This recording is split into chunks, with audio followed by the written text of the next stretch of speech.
pour nous, eh bien, cette trompette royale pour le corps de Christ, elle signifie le principe de la louange, le principe de l'adoration. Et j'entendis comme la voix d'une foule nombreuse, comme la voix des grandes eaux, comme la voix de forts tonnerres, disant « Alléluia ! Car le Seigneur Dieu, le Tout-Puissant, a établi son règne. » On veut proclamer la venue du roi, comme le faisaient ses chevaliers devant le roi Soleil. Proclamer la venue du Tout-Puissant, proclamer l'autorité de Jésus-Christ, proclamer son règne. Jésus n'a-t-il pas lui-même fait cette prière à Dieu son Père, que ton règne vienne? Et ainsi, c'est une louange, une adoration qu'il élève. La louange, le fait de la louange n'est pas le fait de la musique, n'est pas le fait du chant, n'est pas un moment pendant le culte, n'est pas le fait de passer un CD, n'est pas le fait d'écouter un flux YouTube. La louange, c'est une attitude, c'est un mode de vie, c'est un engagement de célébrer les hauts faits du Seigneur, de placer et d'appeler son règne dans nos vies, par le chant, par les instruments, par les trompettes, par notre prière, par notre attitude, par notre engagement, par cette réalité de la foi au quotidien. On lit ce que David a fait. Il fit le dénombrement des Lévites, donc ceux qui servaient dans le temple depuis l'âge de 30 ans et au-dessus, comptés par tête et par homme. Ils se trouvèrent au nombre de 38 000. David dit qu'il y en ait 24 000 pour veiller aux offices de la maison de l'Éternel, 6 000 comme magistrats et juges, 4 000 comme portiers, et 4 000 chargés de louer l'Éternel avec les instruments que j'ai faits pour le célébrer.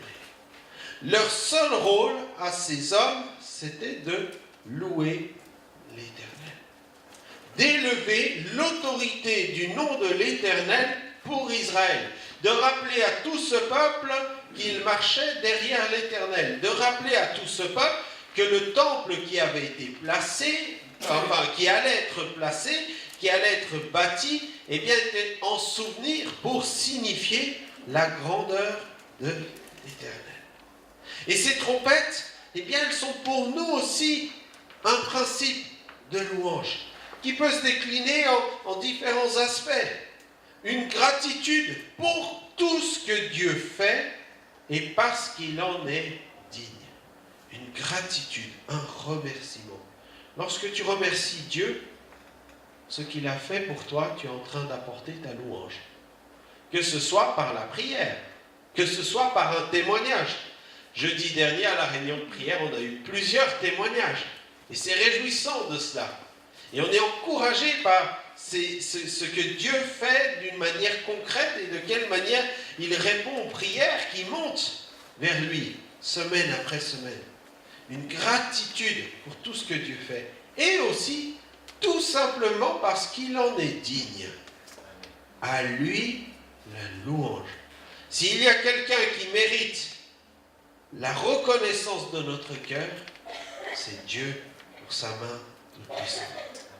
C'est une reconnaissance également de sa grandeur et de sa seigneurie. Imaginez ce cortège du roi Soleil, Louis XIV, qui circulait, et puis ces chevaliers là devant avec les trompettes, les tambours. Oh là là, c'était la grandeur, c'était la magnificence, c'était plus que le convoi du président américain ou du président français qui passe avec toutes les motos là. C'était quelque chose. Et quand le peuple de Dieu loue son Dieu et apporte la reconnaissance à son Dieu, alors ça élève ce Dieu merveilleux au regard des autres. Sa place, sa grandeur, sa seigneurie. Peut-être que le style n'est pas tout à fait le même que celui qu'on entend à l'extérieur. Peut-être que la qualité musicale n'est pas peut-être à la hauteur de ce que le monde proclame. Mais les paroles, le destinataire, le sens de ces paroles, eh bien, porte un impact complètement différent. C'est bien beau de chanter une chanson d'amour pour une jeune fille ou un jeune homme, mais ça n'a pas de valeur plus que cela. Alors que lorsqu'on chante notre amour pour Dieu, ça a une valeur éternelle. Ça a un impact spirituel. Une reconnaissance de la Seigneurie. C'est une élévation unique, admirable et grandiose de ce qu'il est. Une élévation. C'est un honneur et une exaltation avec admiration et gratitude. Exalter le Seigneur. C'est également une proclamation de ses actes de puissance, ses hauts faits, ses merveilles, sa grandeur, sa puissance et sa gloire. Proclamation. On sonne devant le Seigneur. On dit ses hauts faits. On est fier d'appartenir, fier d'être enfant de Dieu, fier de porter cette responsabilité. On vient de prier pour l'Église persécutée comme on l'a fait, et ces hommes et ces femmes sont tellement fiers qu'ils sont prêts de mourir pour leur foi, pour rester fidèles au Seigneur. Et quelquefois, il leur suffirait de revenir sur leur engagement, d'abjurer de leur foi pour s'en sortir. Et non, cette fierté d'être enfant de Dieu fait qu'ils souffrent ces combats et ces luttes. Une proclamation. Et cela, c'est une louange à Dieu. Même si peut-être la forme exprimée, c'est plus aïe aïe aïe que alléluia, c'est toutefois une louange à Dieu dans l'attitude, dans la proclamation de sa puissance et dans l'attente de son secours. Et relisez Hébreux 11, les héros de la foi, il y a ceux qui ont eu les victoires et il y a ceux qui ont mal terminé, mais qui sont quand même dans les héros de la foi, parce que ces épreuves n'ont pas atteint leur foi, n'ont pas enlevé leur foi. Ils sont restés dans la louange, des adorateurs devant Dieu. C'est également un souvenir des victoires passées et une déclaration des triomphes futurs. Et on l'a entendu de différentes manières ce matin, Jésus revient bientôt, il faut être prêt. Ça, c'est l'annonce du triomphe futur. Il revient bientôt. Et pour certains, ça sera le temps de la délivrance. Et peut-être pour d'autres, ça sera le temps de l'épouvante, de l'angoisse, parce qu'ils ne seront pas prêts. Es-tu prêt, mon ami, ce matin, si Jésus revient? Et une confession de sa parole qui dit à son sujet qu'il est grand, qu'il est tout-puissant, qu'il est omnipotent, il peut tout, qu'il est miséricordieux. Nous sommes dans les temps de la grâce et dans la miséricorde, qu'il est souverain, très élevé, bienveillant. Et il y a 3 petits points parce que les adjectifs qui le définissent sont encore bien plus nombreux. Et lorsque je confesse sa parole, alors tout d'un coup, ça propulse ma foi. On va voir un autre point, c'est l'effet de la louange dans notre vie émotionnelle. Alors là, vous dites, oh là là, de quoi parle-t-il?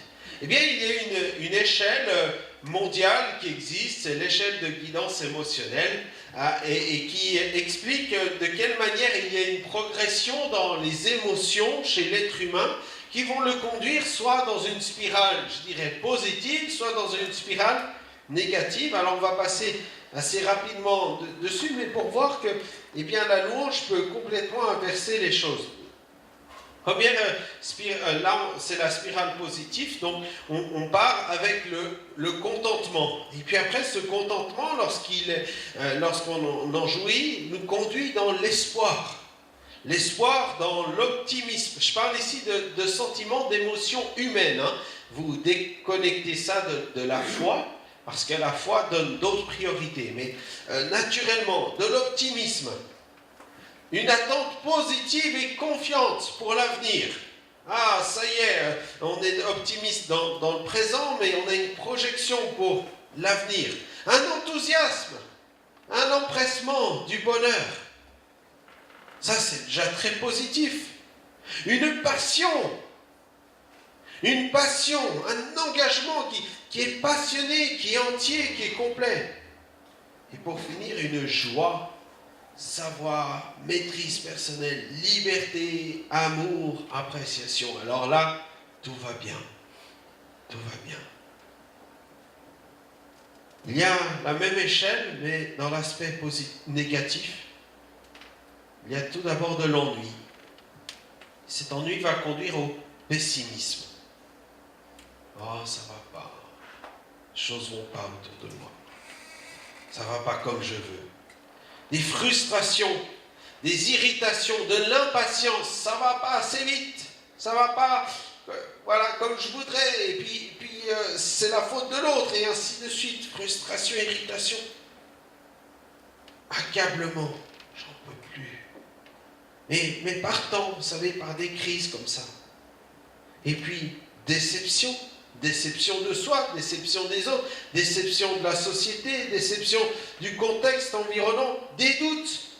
Doutes par rapport à nos projets, doutes par rapport à nous-mêmes. Mais pour nous, quelquefois aussi en tant qu'enfants de Dieu, doutes par rapport à Dieu, par rapport à sa parole, par rapport à ses promesses.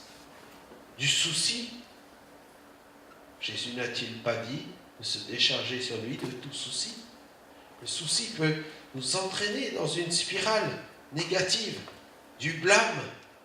On porte une responsabilité qu'on ne doit pas, du découragement, de la colère, un désir de vengeance. Cette colère qui se change en vengeance parce qu'on porte la responsabilité de cette colère sur d'autres. Une haine, une rage, de la jalousie, de l'insécurité, de la culpabilité, de l'indignité. Je ne suis pas digne. Je suis moins que rien. Et bien sûr, du peur, du chagrin, de la dépression, du désespoir, de l'impuissance. Et si j'ose dire, eh bien, ça conduit pour certains au suicide. Où la mort, c'est la seule espérance qui reste. Et on en parlera dans 2 semaines. Pourtant, la Bible nous dit, je m'écrie, loué soit l'Éternel, et je suis délivré de mes ennemis. Les liens de la mort m'avaient environné, et le torrent de la destruction m'avait épouvanté. Il est au fond de la spirale négative. Il est absorbé par l'abîme négatif. Les liens du sépulcre m'avaient entouré, les filets de la mort m'avaient surpris. Dans ma détresse, j'ai invoqué l'Éternel, j'ai crié à mon Dieu, de son palais, il a entendu ma voix et mon cri est parvenu devant lui à ses oreilles. L'effet de la louange dans notre vie émotionnelle, à celui-ci, c'est Dieu qui est venu jusqu'à nous chercher dans notre spirale. Dieu est venu au travers du Fils. Il nous connaît, le Fils a eu les mêmes émotions que nous. Il a connu les mêmes choses que nous. Il a eu de la tristesse. Il a pleuré sur Jérusalem. Il a eu des difficultés, des combats. Mais le Fils est resté fidèle dans sa droiture, dans son adoration, dans sa louange à Dieu. Il n'a cessé d'élever Dieu. Et quand il faisait des miracles, il n'en tirait pas la gloire à lui. Il disait que c'était par Dieu et pour Dieu qu'il le faisait. Il était dans cet exemple de la louange. Et ainsi, eh bien, cette louange, lorsqu'elle était exercée en nous, nous permet de transcender le schéma positif, mais aussi la spirale négative, nous permet d'en sortir parce que tout d'un coup, eh bien, il y a le secours de Dieu qui intervient et notre âme qui s'élève dans quelque chose de glorieux, de merveilleux. On se souvient à nous-mêmes de la fidélité de Dieu et de son amour pour nous. Et si la dépréciation faisait lieu, on sait combien l'amour de Dieu est puissant pour nous. Il a un plan parfait pour ma vie. Et si l'adversité fait rage, je sais que mon Rédempteur est vivant. La louange est l'expression intelligente, équilibrée, sensée de la foi en Dieu et en sa nature divine. C'est l'expression intelligente, c'est pas qu'une expression émotive d'un instant. Je loue Dieu les bras en l'air pour montrer que je suis libéré des fardeaux. J'ai les bras en l'air, mais ils retombent aussi vite et le dos se recourbe. Parce qu'en fait, c'est pas réglé. Ma situation n'est pas réglée. J'ai su chanter, j'ai su prier, j'ai joint ma prière, mais dans mon cœur, il n'y a pas eu cette intervention suffisante de Dieu pour venir renouveler mon espérance en profondeur. Une expression intelligente, équilibrée et sensée de la foi. L'équilibre de la foi qui conduit à une vie d'adorateur en profondeur. Nous rendons à Dieu un culte raisonnable en s'appuyant sur ses promesses et nous proclamons les raisons pour lesquelles nous louons Dieu. Parce que tu es bon, parce que tu es fidèle, parce que tu m'aimes, parce que tu es puissant.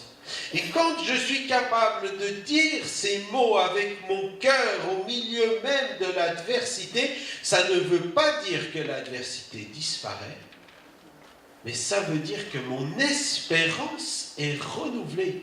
Et que le mécanisme de la louange va pouvoir agir pour justement changer ce cycle des émotions, venir bouleverser ce cycle des émotions et m'entraîner dans une dimension qui dépasse ma propre situation d'homme faillible, avec mon contexte émotionnel faillible. Dieu siège au milieu de nos louange. Par lui, offrons sans cesse à Dieu un sacrifice de louange, c'est-à-dire le fruit de lèvres qui confesse son nom. Il est un sacrifice pour le pardon des péchés qui a déjà été donné une fois pour toutes. Marc nous l'a rappelé ce matin. Une fois pour toutes. Il n'y a rien à rajouter au sang de Jésus. Et pourtant, ici, il est question d'offrir un sacrifice de louange. Parce que ce que Jésus n'a pas accompli, c'est dans ma vie la célébration de Dieu. Et ça, il le fait au fur et à mesure, dans mon cheminement au quotidien. Hier, avec la jeunesse, nous parlions de la sanctification. Il y a la sanctification instantanée par la révélation de Jésus-Christ, par le pardon de nos péchés. Et il y a la sanctification progressive qui est renouvelée à chaque instant. Un peu comme l'obéissance. Ce n'est pas parce que je suis déclaré obéissant que systématiquement je vais rester obéissant. Je peux redevenir désobéissant. Je peux regoûter au péché. Je peux à nouveau laisser l'adversité venir. Je peux à nouveau utiliser ses lèvres pour proclamer autre chose qu'un sacrifice de louange qui élève le nom de Dieu. La Bible nous enjoint à offrir sans cesse à Dieu un sacrifice de louange. Des lèvres qui confessent son nom. C'est bizarre, hein? Il n'écrit pas des lèvres qui chantent des cantiques. Il dit des lèvres qui confessent le nom. Ça, c'est déjà un sacrifice de louange. Et Dieu siège au milieu de la louange de son peuple. Qu'est-ce que ça veut dire ce verset? Le mot traduit par siège signifie s'asseoir, demeurer, rester. Pour un roi, ça signifie être intronisé, être reconnu comme roi. Il est employé dans différents cas de figure pour marquer l'autorité d'un juge qui siège au tribunal. Et lorsqu'on parle du juge qui siège, on ne parle pas du siège du juge.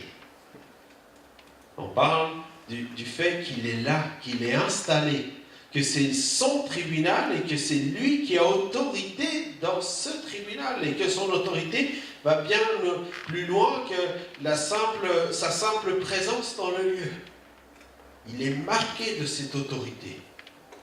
C'est installer un couple qui vient de s'unir par les liens du mariage. Ils vont siéger ensemble, ils vont s'installer ensemble, ils vont s'unir ensemble, ils vont travailler sur du long terme. Et puis c'est placé en position de force une embuscade. Hein. Vous savez que, eh bien, lorsqu'on ne pouvait pas prendre une ville, eh bien, on assiégeait la ville, on faisait un siège autour de la ville, jusqu'à ce que, eh bien, la ville capitule et qu'on puisse entrer et prendre possession de cette ville. Et donc, il y a ce siège, non pas que Dieu veut assiéger nos vies, mais simplement il veut qu'on puisse se tenir dans sa présence, comme lui-même veut se tenir dans notre louange, car il siège au milieu des louanges de son peuple. Et quand on honore Dieu, il nous honore. Et quand on vient dans sa présence, alors il nous visite d'une manière particulière. Ce n'est pas nous qui faisons venir la présence de Dieu. Il est là. Et c'est nous qui entrons dans sa présence. Mais le fait d'entrer dans sa présence va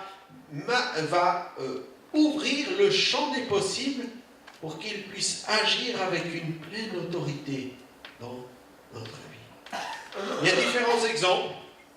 On va passer assez rapidement, mais des exemples où eh bien, il y a cette louange qui est rendue à Dieu et qui est victorieuse. Il y a l'exemple de Léa et de Judas. Vous savez que Léa avait épousé Jacob et c'était difficile entre eux. Jacob, il préférait Rachel, il repoussait Léa. Mais Rachel était stérile et Léa était, elle, féconde. Alors, eh bien, il y a comme une consolation de la part de Dieu. Et elle va avoir son troisième enfant, Lévi. Et puis elle va se réjouir de cela parce qu'elle va dire « Enfin mon mari va venir vers moi, enfin mon mari va me considérer ». Et puis, verset 35, elle devint encore enceinte et enfanta un fils et elle dit « Cette fois, je louerai l'Éternel ». C'est pourquoi elle lui donna le nom de Judas et elle cessa d'enfanter. Elle s'attendait à ce que le secours et l'honneur viennent de son mari au travers du troisième fils, mais il n'est pas venu. Alors, quand elle reçoit ce quatrième enfant, cette fois, elle décide d'apporter sa louange, de porter ses regards, non pas vers son mari, mais vers Dieu. Vers Dieu. Et elle va l'appeler Judas, je louerai l'Éternel. Et de cette tribu va sortir plusieurs choses. C'est devenu la tribu la plus nombreuse en Israël. C'est la tribu qui marchait devant le peuple dans le désert et qui apportait sa louange à Dieu dans le désert, qui cheminait. C'est de cette tribu qu'est venue la royauté pour Israël. David, Salomon, Jésus, de la tribu de Juda et non pas de la tribu de Lévi du sacrifice. Et c'est elle qui est l'image symbolique de la foi. Plus tard dans l'histoire d'Israël, il va y avoir un schisme entre l'Israël historique, les 11 tribus, et la tribu de Juda et l'Israël de la foi. Et les tribus historiques vont eh bien, s'éloigner rapidement et Juda ne va s'éloigner que bien plus tard. Je referme la parenthèse, mais c'est pour dire que de ce quatrième fils qui ne devait pas avoir un héritage exceptionnel, eh bien va découler Jésus. Parce que ce fils a été appelé « Je louerai l'Éternel ». La louange à Dieu a été placée en premier. L'exemple de Josaphat.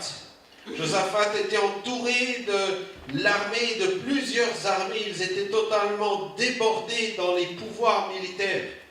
Et puis, le prophète va dire, eh bien, louez Dieu et Dieu lui-même vous délivrera.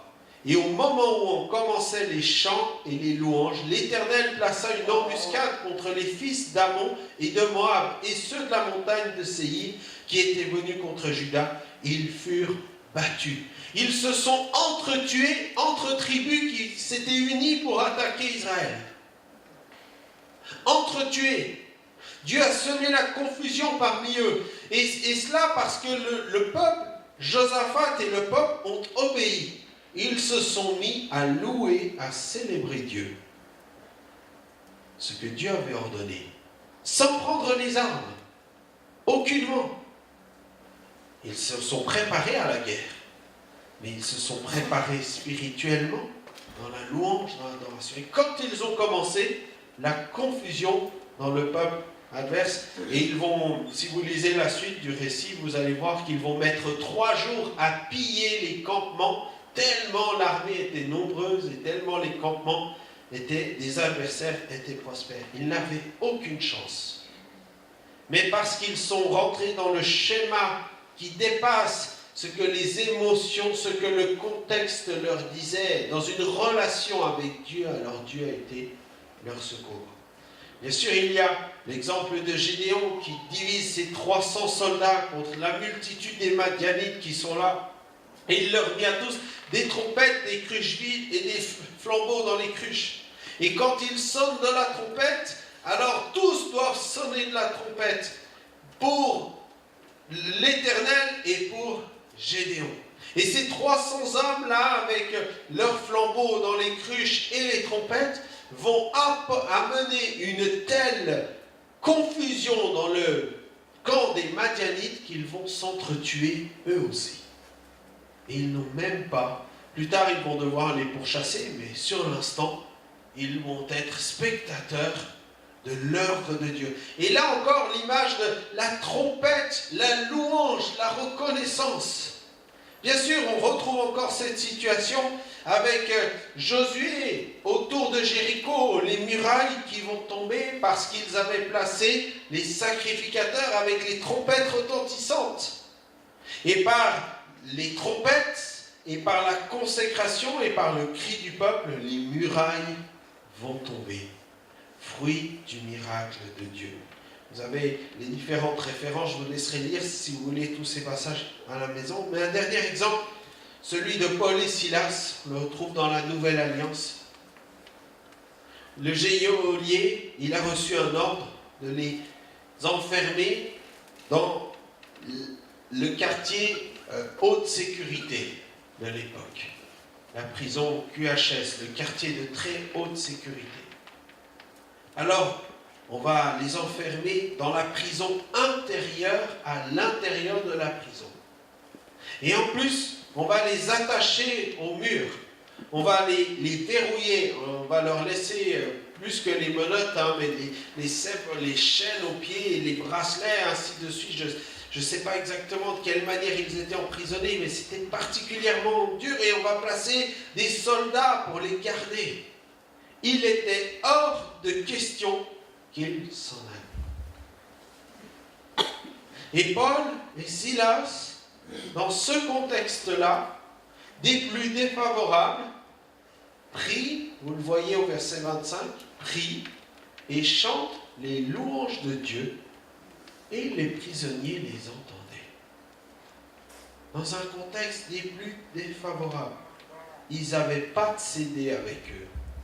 Ils n'avaient pas de lecteur MP3. Ils n'avaient même pas la 4G dans leur prison. Ils étaient dans un contexte particulièrement douloureux, mais dans cette prison, ils savent que Dieu est là. Et que ce n'est pas les murs de la prison qui vont empêcher le Saint-Esprit d'être avec eux. Qu'il n'est pas dehors. Et ayant leur foi qui n'est pas basée sur ce qu'ils ressentent, mais sur ce qu'ils reçoivent ou ce qu'ils savent de la présence de Dieu à leur côté, alors ils prient, ils chantent des louanges à Dieu, à tel point que les autres prisonniers les entendent. Vous savez que dans la louange, quelle qu'elle soit, il y a une proclamation. Il y a une proclamation de l'autorité, il y a une prononciation de la parole, il y a une déclaration qui est placée devant. La louange silencieuse, elle est extrêmement limitée. Mais la louange verbalisée, elle impacte. Elle impacte le monde ténébreux, mais elle impacte aussi le monde qui nous entoure. Imaginez-vous que devant ce roi Louis XIV, les trompettes ne sonnent pas. À quoi cela aurait-il servi? Oh, ils voulaient des trompettes retentissantes. Et ils faisaient résonner leurs trompettes, ils faisaient résonner l'expression de leur cœur. Et là, Paul et Silas, certainement qu'ils n'étaient pas dans des chants uniquement de réjouissance, hein, parce qu'ils ne savaient pas à quelle sauce ils allaient être croqués, hein, excusez-moi de parler ainsi, mais d'autres chrétiens sont morts dans ce contexte-là. Nous sommes dans les prisons romaines, c'est terrible. Il n'y a pas de droit de l'homme, hein. Il n'y a rien dans ce contexte-là. Et pourtant, ils ont confiance en Dieu. Tout d'un coup, il se fit un grand tremblement de terre, en sorte que les fondements de la prison furent ébranlés. Au même instant, toutes les portes s'ouvrirent, et les liens de tous les prisonniers furent rompus. La gloire de Dieu se manifeste. La gloire de Dieu visite son peuple, et même ceux qui ne lui appartiennent pas. Ils sont eux aussi bénéficiaires du miracle de Dieu. C'est formidable. Dieu n'est pas venu que libérer Paul et Silas. Il est venu libérer tous les prisonniers. Les prisonniers vont entendre eux aussi plus tard le message que Paul va adresser à ce geôlier. Et certainement, parmi ces prisonniers, beaucoup vont être touchés. Un, parce qu'ils ont vu. Deux, par la gloire et la reconnaissance que Paul et Silas adressent à Dieu. Ils entendaient. Savez-vous que vous êtes vus, entendus, remarqués, et que vous pouvez impacter autour de vous le monde qui vous entoure? Conclusion, je dirais, rendez grâce en toutes choses, car c'est à votre égard la volonté de Dieu en Jésus-Christ. Rendez grâce en toutes choses. Il n'est pas dit rendez grâce pour toutes choses. Il est dit rendez grâce en toutes choses. Et il y a une différence. Parce que si c'était marqué rendez grâce pour toutes choses, eh bien, on devrait être heureux des difficultés qui nous arrivent pour la difficulté. Or, ce n'est pas ça que le verset dit. Il nous dit en toutes choses. Ça veut dire que, mon frère, ma soeur, quand tu es dans la difficulté, dans l'adversité, ne rends pas grâce pour l'adversité en tant que telle, mais rends grâce de ce que Dieu est là aussi et de ce qu'il va te donner le moyen d'en sortir victorieux et triomphant. Le verset dit de remercier en toutes choses et non pas pour toutes choses. On pourrait traduire celui-ci ainsi, que rien de ce qui vous arrive ne vous empêche de louer le Seigneur, car la louange est sa volonté à votre égard. C'est ce qu'il souhaite, que chacun d'entre nous puisse le louer.